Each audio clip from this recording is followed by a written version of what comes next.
Bismillahirrahmanirrahim. Sharing kisah-kisah tentang orang yang dibela sama Allah. Kisah-kisah orang yang dibela sama Allah. Pernah gak dibela sama Allah? Pernah gak dibela sama mantan? Pas lagi reunian jalan nih, ketemuan sama teman-teman, ada dia di situ. Terus ada yang iseng sama kita atau ada yang baper sama kita, dia belain. Lu nggak usah gitu, dia nggak seburuk yang lo sangka. Pernah nggak dibela sama seseorang yang kita pernah sayang? Yang ada di tikung ya. Ini yang ngebelain kita tuh bukan manusia. Dibelain sama orang tua pasti. Dibelain sama guru kadang. Tergantung kita kan ya. Kalau kita baik ya dibelain. Dibelain sama teman, oke, itu karena emang satu komunitas, satu main, satu geng, oke lah. Tapi sekarang yang ngebelain kita Allah, pemilik alam semesta. Yang kalau Allah udah ngebelain kita, tiba-tiba kita jadi selebgram langit. Diposting sama Allah di Instagram langit. Ada tuh hadis postingan gimana Allah nge-mention kita di antara para malaikat. Gimana cara Allah nge-mention? Allah kalau cinta kepada seorang hamba, maka Allah akan bilang kepada malaikat Jibril, Jibril, aku cinta sama Fulan bin Fulan. Pakai @nya, underscore. Bukan yang akun fake ya, yang beneran. Aku cinta kepada @Fulan underscore bin Fulan. Maka cintailah dia. Akhirnya Jibril langsung nge-like, langsung nge-follow orang itu. Setelah Jibril nge-follow, dia akan nge-repost. Nge-repost berita dari postingan Allah tadi kepada malaikat-malaikat lain. Dia repost, dia bikin grup di Instagramnya atau grup di WA-nya, broadcast. Apa broadcastnya? Malaikat-malaikat, Allah cinta kepada @Fulan underscore bin Fulan. Aku juga mencintainya, maka cintailah dia. Tiba-tiba semua malaikat nge-following dia. Followersnya nambahnya, statistiknya tuh naik drastis. Yang tadinya cuma 1.000-2.000 sekarang 1,3 juta. Baru juga segitu. Di follow sama para malaikat. Kalau yang nge-follownya manusia, biasa. Yang luar biasa, yang follow itu adalah istri. Jadi nggak usah banyak-banyak sampai 1,3 juta. Kalau nggak ada istri satu pun buat apa ya? Mending follower 1 istri. Instagram sepi, nggak ada postingan. Karena postingan semua rahasia. Ya. Kalau ada postingan yang masih bisa dipublish, berarti statusnya masih sendiri. Begitu berdua, semua jadi di-lock, nggak bisa masuk lagi karena sudah harus disensor. Nggak ngerti ya? Nikah dulu.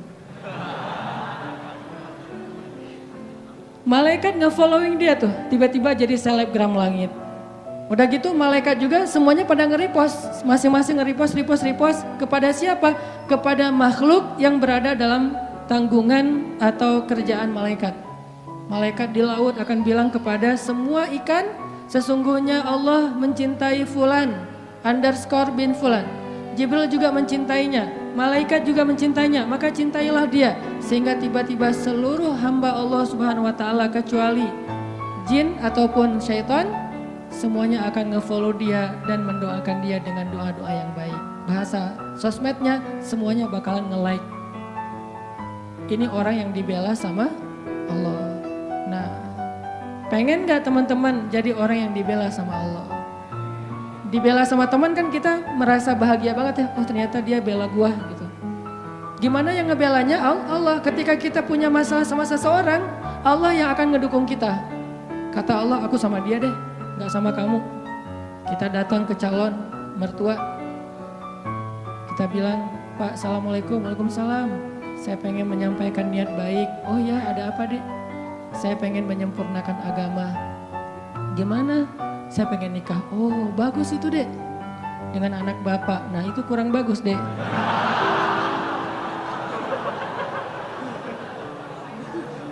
Ditolak nih mentah-mentah. Allah yang akan bela kita.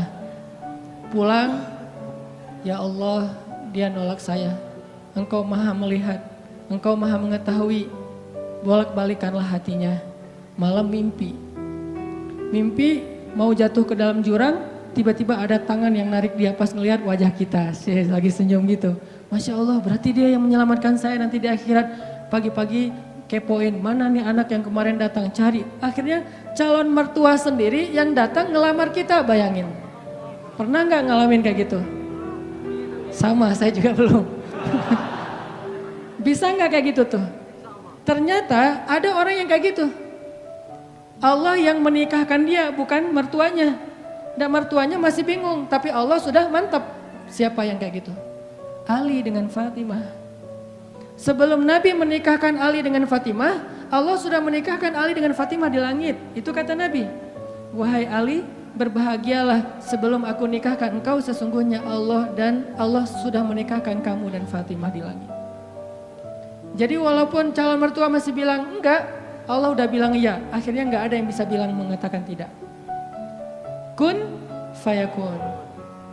Apa yang Allah kehendaki pasti akan terjadi. Enggak mungkin meleset. Kalau kita baca cerita gimana Ali sama Fatimah, nih sharing cerita pertama. Ali itu sebetulnya ada hati sama Fatimah. Udah lama nih dikecengin nih Fatimah. Dari sejak kecil udah bareng kan, main bareng, petak umpet bareng, pokoknya masak-masakan bareng. Kalau anak kecil zaman dulu kan main jadi suami istri, bapak ibu gitu ya, naik motor-motoran berdua, padahal adik kakak atau sepupuan. Fatimah sama Ali itu sepupuan, dari kecil juga Ali udah ngecengin Fatimah. Cuman kan Ali orang yang terhormat. Setelah dia balik, Fatimah udah balik, udah nggak mau lagi ngeliat-liat.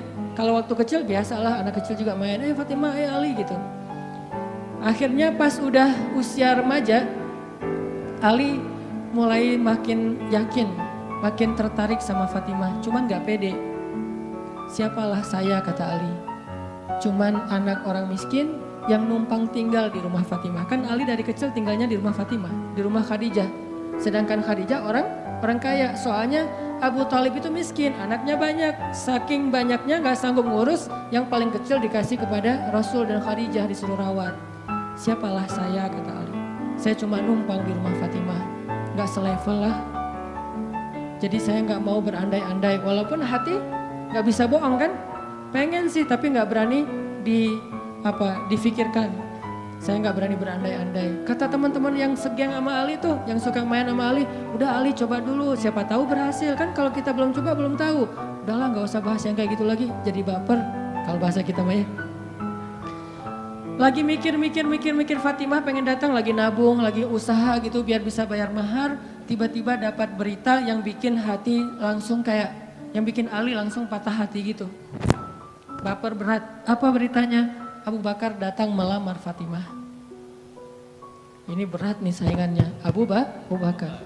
Buat Allah membolak-balikan hati itu lebih gampang dari kita ngebolak-balikin tangan kita. Gampang banget nih.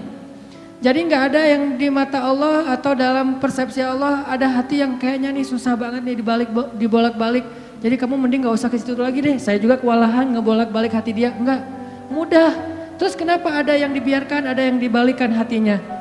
Karena ada yang pantas, ada yang tidak pantas.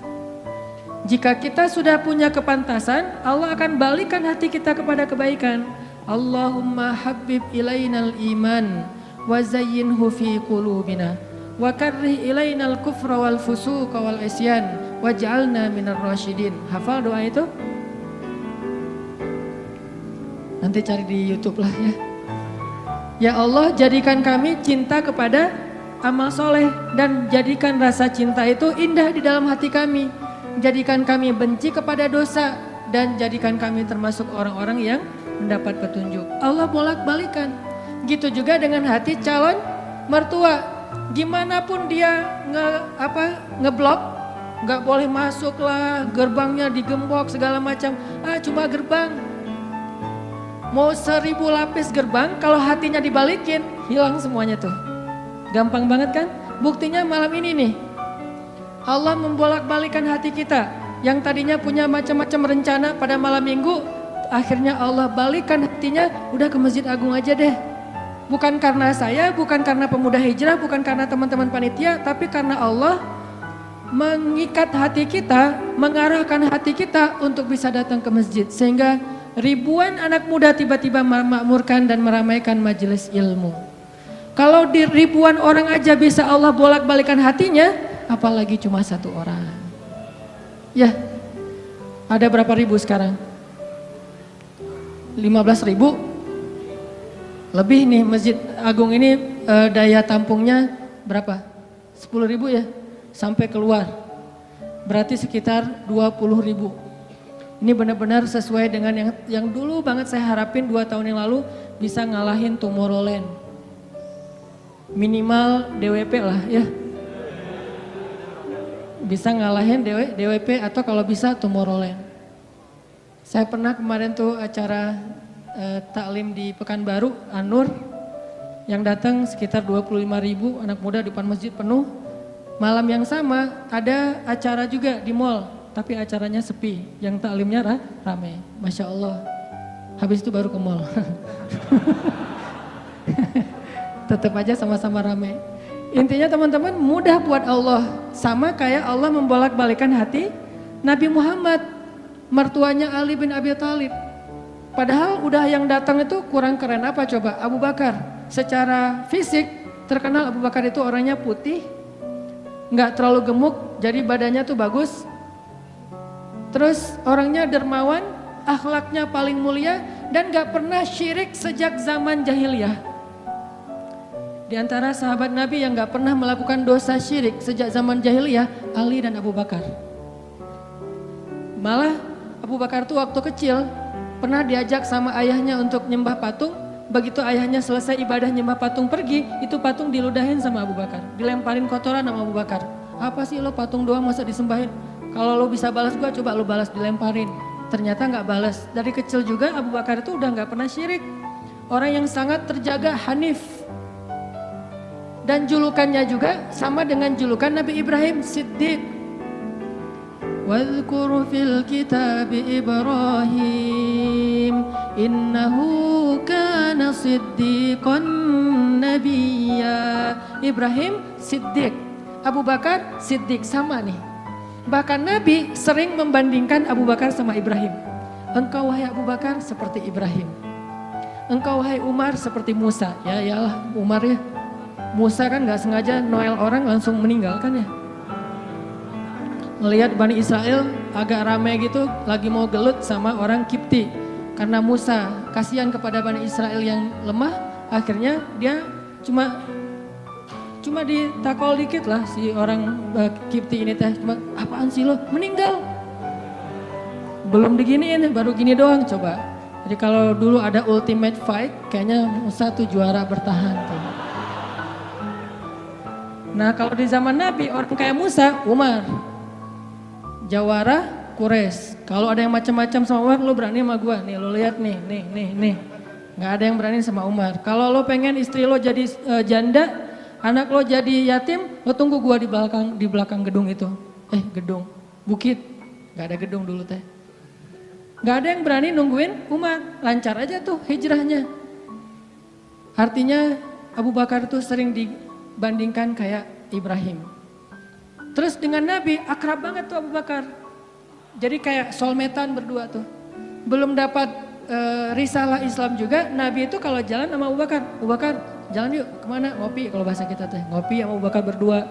Dari zaman sebelum Islam juga Nabi itu dalam tanda petik udah sering ngopinya sama Abu Bakar. Coba enak gak nolak temen ngopi kita? Agak susah kan, dia ngajak kemana, gak enak kan nolaknya, ya udah gua datang gitu. Ali ngerasa, wah nih yang datang nih saingan berat nih. Pernah bersaing dengan orang kayak gini? Pernah, cuman sering kalah. Gak ada saingan juga masih ditolak ya, apalagi ada saingan. Nah itu mah saya banget, bukan teman-teman. Udah biasa ditolak, pada akhirnya diterima juga. Karena saya gak mau menyerah. Datang Abu Bakar, mau ngelamar Fatimah. Ali pas tahu berita itu, ya udahlah berarti pupus harapan. Hashtagnya berhenti aja. Udah gak bisa ngapa-ngapain. Tidak lama kemudian setelah Abu Bakar lama di rumah Nabi terus pulang, Ali merhatiin wajah Abu Bakar nih, wajah diterima atau wajah ditolak nih. Ternyata dapat kabar Abu Bakar ditolak sama Nabi. Yes, kata Ali. Abu Bakar ditolak sama Nabi. Cuman sisi lain, Ali makin gak pede. Kalau Abu Bakar aja ditolak, siapa saya? Bahkan lebih ditolak lagi. Jangan-jangan belum sampai di pintu juga, udah Ali pulang aja deh. Abu Bakar aja ditolak. Yang kurang apa coba? Akhlak luar biasa, agama terbaik, bahkan umat Islam paling baik imannya tuh dan amal solehnya Abu Bakar. Gak ada tandingan lah. Mau ngelihat surganya di akhirat. Orang kaya di dunia dan kaya di akhirat tuh Abu Bakar tuh.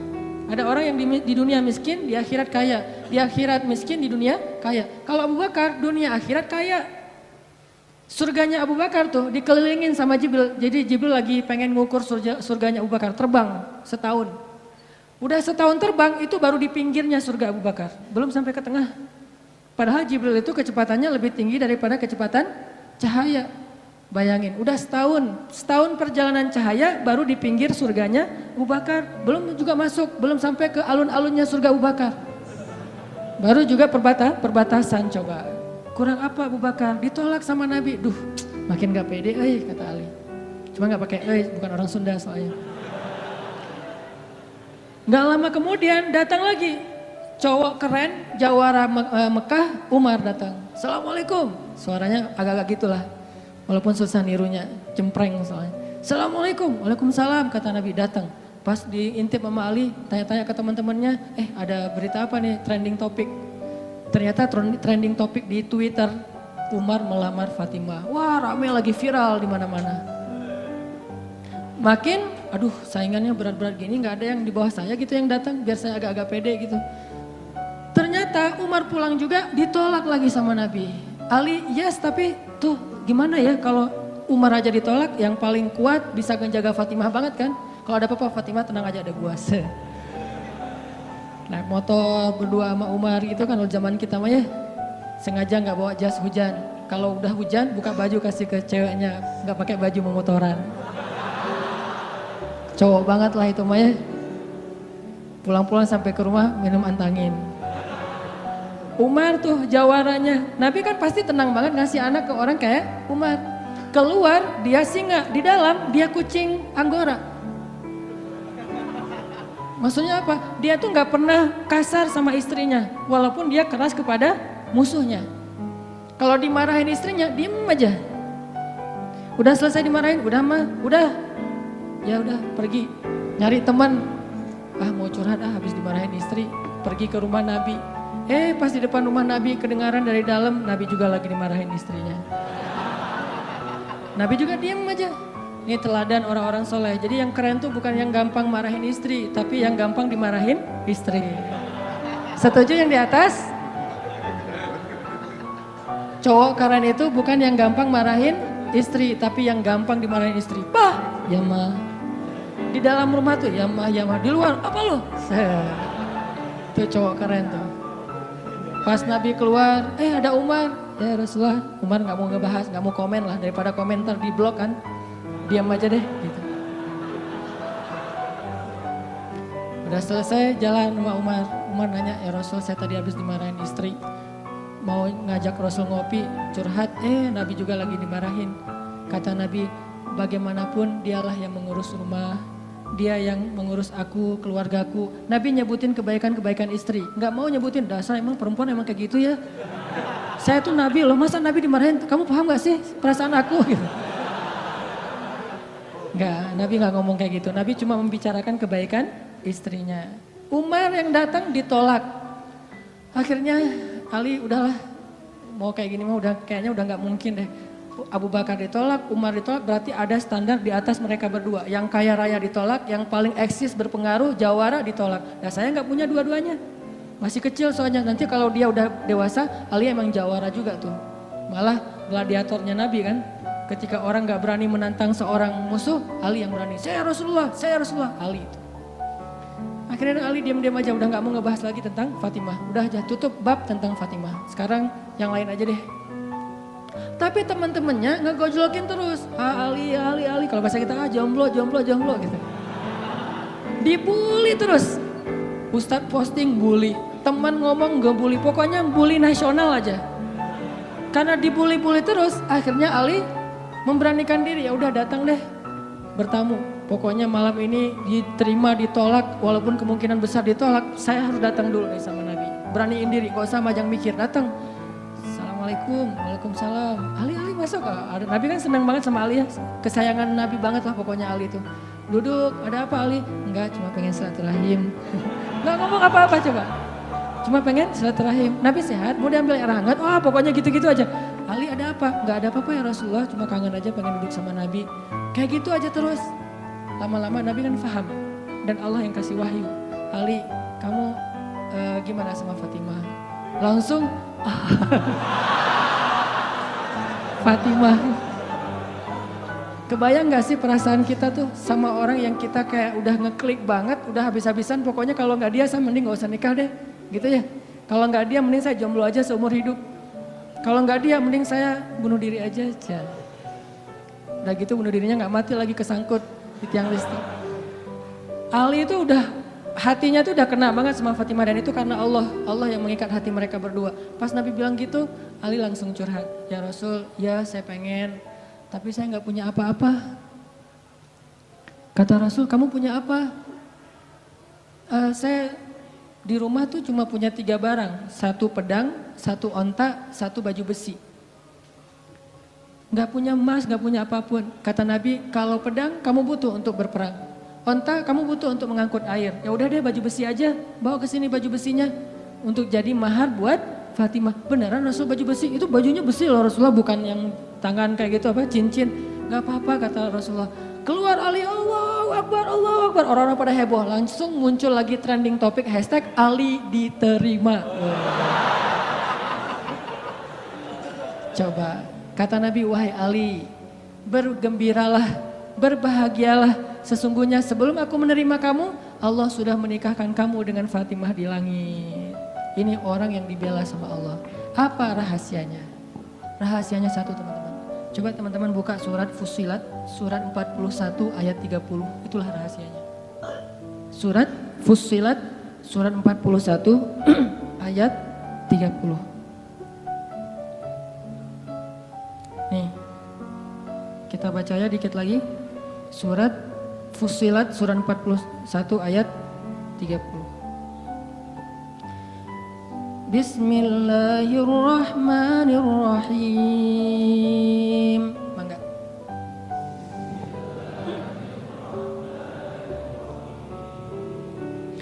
Innal ladzina qalu rabbuna Allahu tsumma istaqamu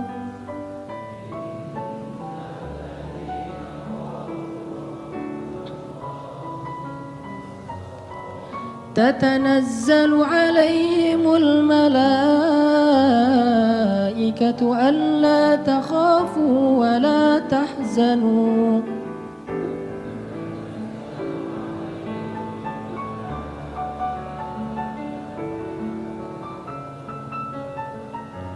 وأبشروا بالجنة التي كنتم توعدون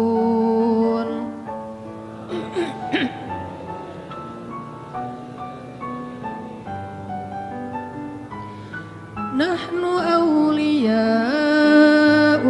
في الحياة الدنيا وفي الآخرة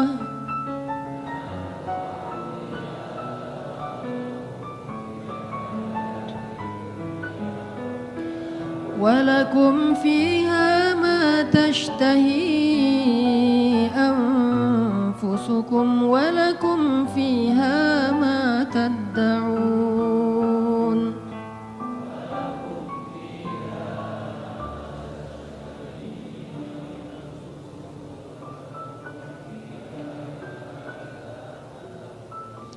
Sesungguhnya orang-orang yang berkata Rob kami adalah Allah, kemudian mereka berkomitmen istiqomah, maka turunlah kepada mereka malaikat-malaikat secara berbondong-bondong dan mengatakan janganlah kalian takut, janganlah kalian khawatir, bergembiralah dengan surga yang telah dipersiapkan untuk kalian semua. Kami adalah pelindung-pelindung bagi kalian dalam kehidupan dunia dan dalam kehidupan akhirat. Di sana, di dalam surga, ada hal-hal yang kalian sukai dan di sana juga ada apapun yang kalian minta. Ini rahasianya. Istiqomah. Arti istiqomah, 1 komitmen, 2 konsisten. Sehingga kata Allah, tatanazzalu alaihimul malaikah. Sebagaimana Jibril turun untuk ngebelain Hafsah. Tatanazzalu alaihimul malaikah. Sebagaimana Jibril turun membawa wahyu untuk Aisyah. 2 kali, 1 ayat tayamum, 2 ayat untuk membela fitnah terhadap Aisyah. Tatanazzalu alaihimul malaikah. Nahnu awliyaukum. Kami yang akan ngebelain kalian, yang akan ngelindungin kalian. Siapa kami? Allah Subhanahu wa taala yang kemudian menyuruh para malaikat untuk ikut serta membela dan melindungi orang-orang yang Allah bela. Siapa mereka? Orang yang istiqomah. Makanya terus aja on the track, jangan sampai kita melenceng. Kalau terlanjur melenceng langsung balik lagi. Melenceng langsung balik lagi, cara baliknya dengan taubah dan istighfar, hijrah.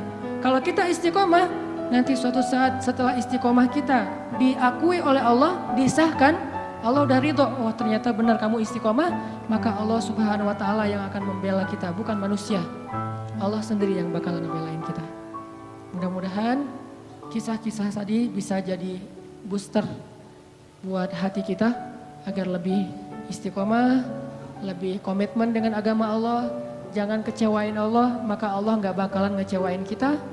Jangan tinggalkan Allah, maka Allah gak bakalan ninggalin kita. Jangan cuekin Allah, maka Allah juga gak akan nyuekin kita. Aku tergantung prasangka hambaku kepadaku.